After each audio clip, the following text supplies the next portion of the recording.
သင်ကစူးစမ်းရုန်းကန်နေရတာတွေအတွက်သင်ပင်ပန်းလာတယ်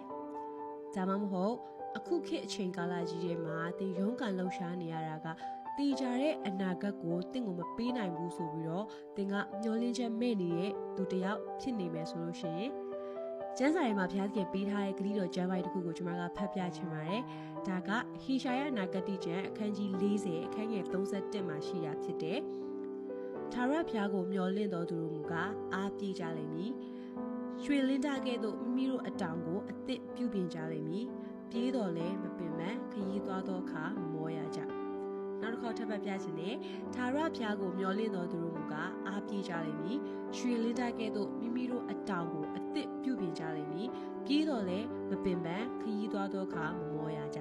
။ဒါကတော့ဘုရားခင်ပေးထားတဲ့မျှော်လင့်ခြင်းနဲ့ဆိုင်တဲ့ခရီးတော်ကျမ်းပိုက်ဖြစ်ပါတယ်။သင်မှာမျှော်လင့်စရာရှိတယ်။လောကကြီးကတော့မျှော်လင့်စရာအခြေအနေမျှော်လင့်စရာကောင်းတဲ့အခြေအနေမဟုတ်ပေမဲ့ကျမတို့မှာမျှော်လင့်ရတဲ့ကျမတို့ရဲ့ဘုရားသခင်တရားလုံးရှိတယ်။သူကတင့်ကိုအားပြည့်စေမှာဖြစ်တယ်။သူကတင့်ကိုမပင်ပန်းစေမှာဖြစ်တယ်။သူကတင့်ကိုပေါ့ပါစေမဲ့ဘုရားသခင်ဖြစ်ပါတယ်။